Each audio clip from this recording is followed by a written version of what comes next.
அதுக்கப்புறம் ஷாப்பிக்கு ஒரு குட்டி சர்ப்ரைஸ். அவனுக்கு ஐஸ்கிரீம் ரொம்ப பிடிக்கும். 2-3 டேஸா நல்லா பெரிய பெரிய ஐஸ்கிரீமா சாப்பிட்டு இருக்கான்.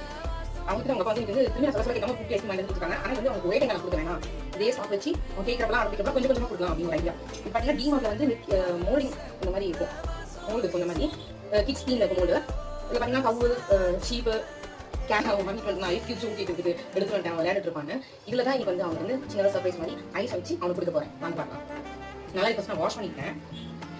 ஐஸ்கிரீம் ஓரளவுக்கு நல்லாவே மெல்ட் ஆகிடுச்சு, மெல்ட் ஆகி தான் இருக்கு. பார்த்தீங்கன்னா குவாலிட்டி பால்ஸ் அதெல்லாம் வாங்குறது எல்லாத்தையும் செட் ஆயிடுச்சு. பார்த்தீங்கன்னா இது குட்டி பேக் தான் இது. ஆனால் இது கொஞ்சம் ஃபுல்லாகவும் குழந்தைங்களுக்கு கொடுக்கக்கூடாது. அதனால தான் நான் வந்து இந்த மாதிரி ஒரு ஐடியா வந்து ட்ரை பண்ணுறேன். இந்த டீமா ஒரு 2 hours ஃப்ரீசரில் இருக்கட்டும். ஃப்ரீசரில் இருந்து எடுத்ததுக்கப்புறம் எப்படி இருக்குன்னு உங்களுக்கு காட்டுறேன். ஒரு 2 ஸ்பூன் ஐஸ்கிரீம் நம்ம ஆட் பண்ணிக்கலாம். இங்கே பாருங்க பாபா, சாரி